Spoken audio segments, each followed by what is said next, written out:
Amina came in that night from the market with her sari torn and her eyes full of things she would not say. She closed the door softly, like she was trying not to wake the house, but the bruise on her cheek woke everything.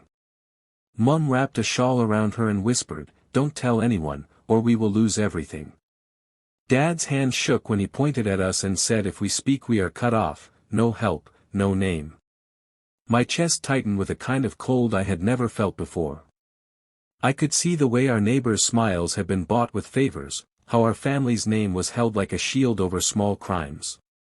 I thought of all the times silence had been used like currency, traded for peace. That night I decided one sentence could change everything.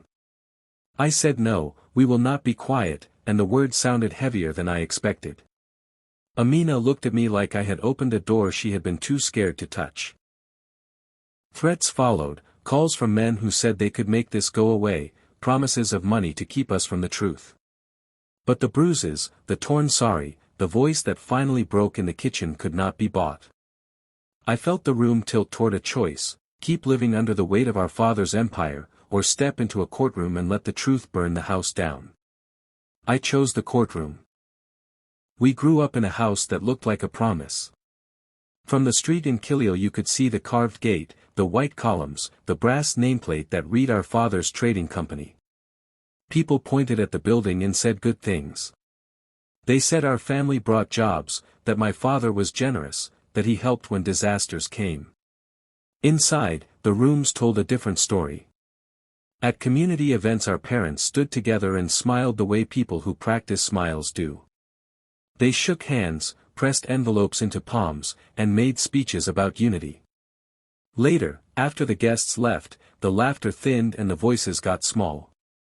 I remember hearing muffled arguments behind the office door, the clink of glasses when deals were settled, the urgent whispers when a visitor asked for favors. My father taught us to carry our pride like armor and to answer questions with neat, patient sentences. But there were other lessons too. I learned what it meant to be careful with my words. I learned not to ask certain questions in front of our father's friends. I learned the look that meant a promise had been bought. Once, when I was very young, a teacher came to the house to ask for sponsorship for the school. My father nodded, made a note, and later the teacher stopped coming to school at all. People knew how things worked. If someone spilled a secret, they could be paid off or shut down. The local police visited our office more for favors than for files. Neighbors who might have offered help instead crossed the road when they saw our car. Fear lived in small things, the hush when a name was mentioned, the quick text that said "do not speak," the polite smile that turned to averted eyes the next day. Bribery did not always wear a uniform. Sometimes it looked like a bouquet left on a doorstep, or a scholarship quietly arranged for a cousin, or a job offered with a hand gesture. Silence became a rule. It kept the business running and the doors open. It kept the children in school and the market stalls supplied. But silence also fed a quiet cruelty. We learned that speaking out would not only hurt a name on a brass plate. It would threaten paychecks, loans, and the small safety nets that kept families fed. It would pull at the threads of a whole community stitched together by favors and fear. Even as I played in the courtyard, I felt that weight settle over us, a slow gravity that held our mouths shut. Looking back now I can see the first cracks forming in that perfect facade. I can see how one voice could start a sound that might topple everything, and I can feel how dangerous it would be to speak. The night I decided to fight did not come with trumpets. It came with a cup of tea gone cold on the kitchen table and Amina's hands shaking as she tried to button up the same blouse she had worn to the market. We locked the door and sat close, the way people huddle when they are trying to keep something small and alive. She told me only pieces, the parts that would not close her mouth when she slept. I held her and felt the truth press against my ribs like a coal. That night we made a plan so quiet it felt like a secret prayer. I borrowed an old scarf, wrapped Amina's hair, and we left Kileo in the dark. The road to Lohani is narrow and full of trees that hide you when you move fast. I drove like the world was closing behind us and like every second we stayed would make us less brave. At the shelter a woman opened the door and did not ask us to explain. She made a bed and put a glass of water in my hand and said, "You are safe here." The shelter smelled like detergent and old blankets and hope. There I met other women with stories tucked into their pockets. One of them held my hand and said it would be a mistake to pretend this could be fixed by silence. I called an old friend I had not spoken to in years. He answered on the second ring. Hearing his voice made me breathe again. I told him everything, the quick version, the names, the threats. He did not flinch. He listened and then he said he would help. He was a human rights lawyer and he knew how to push against systems that used money to close mouths. He warned me it would be dangerous. He warned me that power does not go quietly. But he also told me that truth has weight and the law could hold it. We took photos of the torn cloth, saved the messages, wrote down who had been where and when. We found a doctor who would file a report without questions. Every step felt like breaking glass under our feet. News travels faster than you think. Men who had never cared about our family began to call with offers and threats. My father called in the early hours and begged me to come home. I told him I could not sleep in a house that hid things anymore. I told Amina that I would go to the police. Her eyes filled and she squeezed my fingers like she was asking me to promise to come back.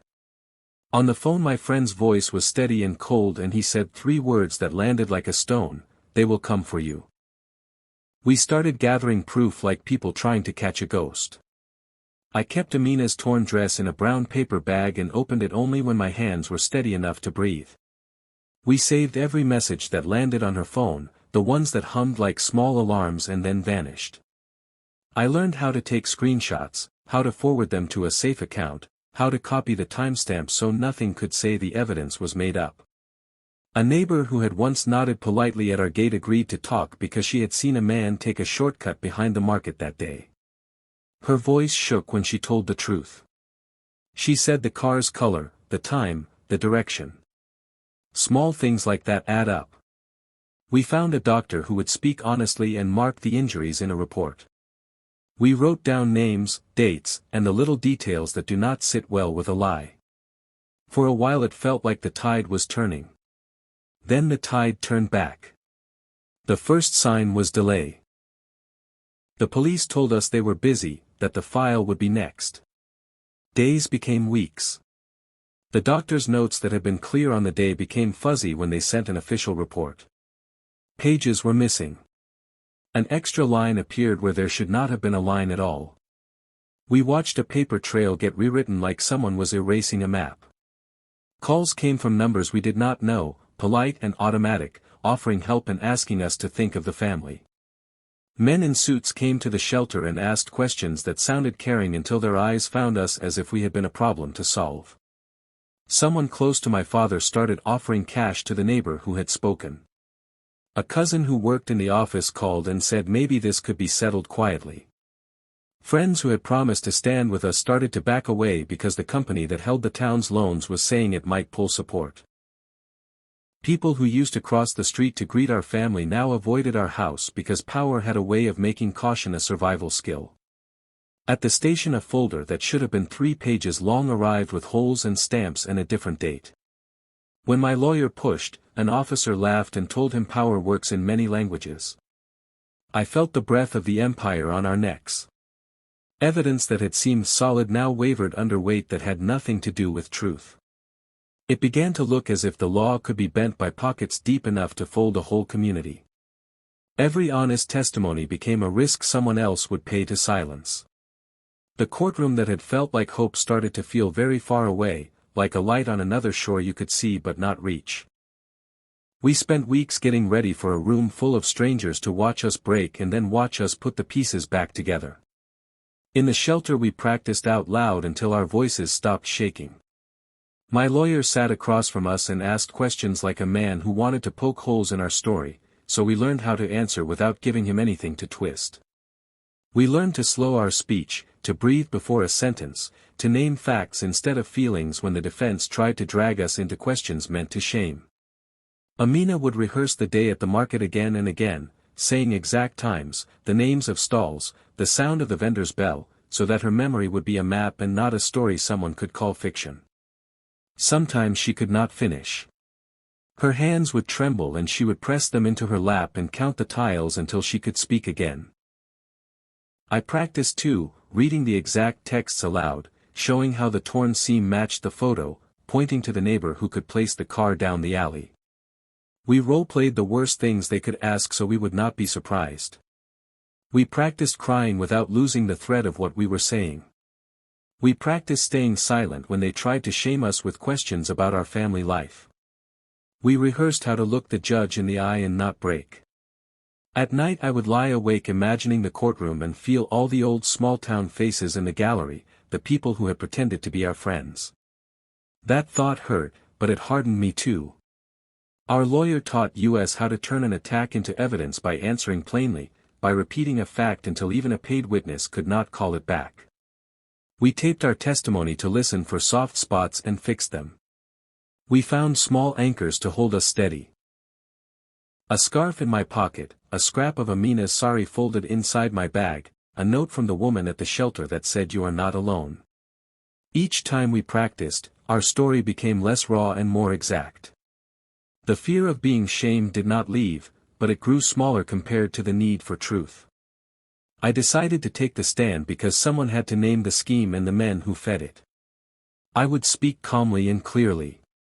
I would make the details line up like bricks, one by one, until the wall of silence that had protected the empire could no longer stand. The courtroom was colder than I expected, all hardwood and hush, like the whole town had been folded into one small room to watch us fall or stand. When I rose, the sound of my feet on the floor felt loud enough to wake the judge, and for a second my mouth went dry and my hands wanted to hide. The prosecutor's questions were sharp and clear, one at a time, like small lights pointing at the same place until nothing could hide in the dark. He asked for dates, times, the names on messages, and I answered slowly, the way we had practiced, naming facts instead of feelings so there was less room for the defense to twist my words. The defense tried the scripts I had expected. They called our family home unstable, they called Amina forgetful, they tried to make the torn sari into an accident and my phone screenshots into lies. They smiled like men who believe their smiles can smooth a mountain. They asked about our father's enemies, about debts, about why anyone would lie about our family. The gallery stirred when they began to point fingers, and I felt fingers of old rumors crawl up my spine, but I did not look away. Then, in the middle of the questioning, a sound cut through, a voice that had been small in the back of the room and then not small at all. It was the neighbor who had once crossed the street to avoid our car. She had sat quiet for weeks, her hands on her knees, eyes fixed on the floor. She stood as though pulled by something she could not hold in. Her voice shook, but the words were clear. She admitted she had taken a payment to stay silent the first time she saw something, and she had been paid again to change her statement. She named names. The name she spoke made a ripple that became a wave. The defense table went stiff, lawyers whispering to each other like birds warning of a storm. The judge's pen paused in mid-air, even he seemed to be listening with a new kind of attention. A murmur spread through the courtroom and then a louder sound. People breathing together, as if they had been holding their breaths for years. The prosecutor moved quickly, putting the confession into the record, handing over copies of messages that matched the neighbor's new words. Paper slid like dominoes. The defense lost their usual rhythm and tried to object, but their voice sounded smaller now, brittle. Faces in the gallery changed, some blanching, some brightening, others leaning forward as if the whole town could now see what had been kept in shadow. My father's jaw dropped and then tightened, a cousin's eyes darted like a trapped animal. For a moment everything wobbled, like a building that had stood steady while termites ate the beams. I felt something loosen inside me, a weight that had been held in for years, and at the same time I watched the empire we grew up under begin to crack. When the story broke, everything moved faster than I expected. By morning the main office had its doors padlocked and a court order on the glass. Vendors who used to wait in line were gone, and phones at the company rang straight to an empty room. Investors who had once praised my father stopped returning calls. A bank manager called our cousin and said commitments were on hold until the case was clear. People who had smiled at our gate now crossed to the other side of the street. Online, a single post from a woman in Lahani lit up the feed, and then 1,000 others joined, all under the same two tags, #SpeakAmina and #MablaTruth. The tags filled timelines, they filled messages, they sat on top of every small-town gossip as if the town itself could not look away. Strangers sent messages with offers of support, and people I had not heard from since school sent links to articles and prayers. At home the change was quieter and sharper. My father's voice on the phone sounded small and rough. He called more than once and I let the calls go to voicemail. Siblings stopped answering each other. Some of them called to say they stood with us, and others told us to be careful, to remember what the family had given us. Meals that used to be loud with plans and numbers turned into tight silences, and doors closed early. A supplier I had known since childhood canceled deliveries because banks were nervous. The shop that had hung our business card in its window took it down the next day. People who had relied on the company for bread were suddenly worried for rent. The money that had kept arrangements quiet could not buy back the trust of an entire street. The empire's power had always been in small trades, favors under the table, late-night envelopes, a quiet word to a friendly officer. Those trades unraveled in public. Lawyers issued subpoenas and the company's accounts were frozen. Investors published statements saying they were withdrawing until questions were answered. Headlines showed our family name and a photo of the carved gate that used to be a badge of honor. Some neighbors whispered that they had always suspected something. Others looked betrayed and angry. Old friends explained their silence by saying they had feared losing their jobs, their savings, or their places in the community. The private cracks became visible. Cousins who had been at family dinners chose different sides and stopped sharing photos of holidays. My father's calls went unanswered more and more. At night the house felt large and empty, full of echoes of all the bargains that had been made in the dark. Silence had been the glue that held the empire together. Once the truth began to move, the glue dissolved in a day, leaving everyone to decide which pieces of the past they would keep and which they would let fall away. Amina heals in small steps. Some days she laughs and makes tea. Some nights she still wakes up and needs me to sit with her until the shaking stops. The scars are slow to fade, and so are the memory bruises, but she is learning that her body and her voice belong to her alone. The case did not end with one court day. It moved into law books and public meetings. New rules were written to protect survivors and to make it harder for money and influence to bury crimes.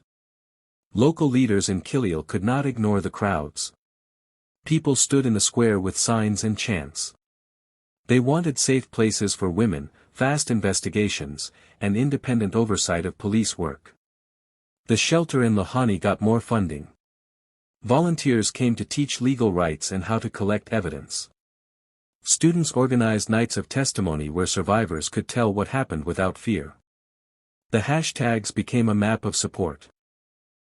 #SpeakAmina and #MablaTruth started as noise and became a hotline, a list of lawyers, and a guide for people who did not know where to turn.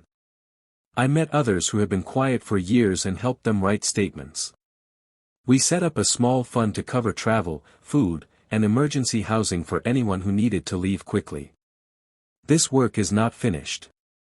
Empires built on hush money can rebuild unless people keep watching. So I promise this out loud: we will build a network of lawyers, shelters, and witnesses so no family has to choose silence over safety. If you see a bruise, a torn dress, or a call for help, do not look away. Share this story. Help somebody find a lawyer, a shelter, or a safe ride. Speak their name. Let the truth be louder than the threats. If one voice can start a change, many voices can finish it.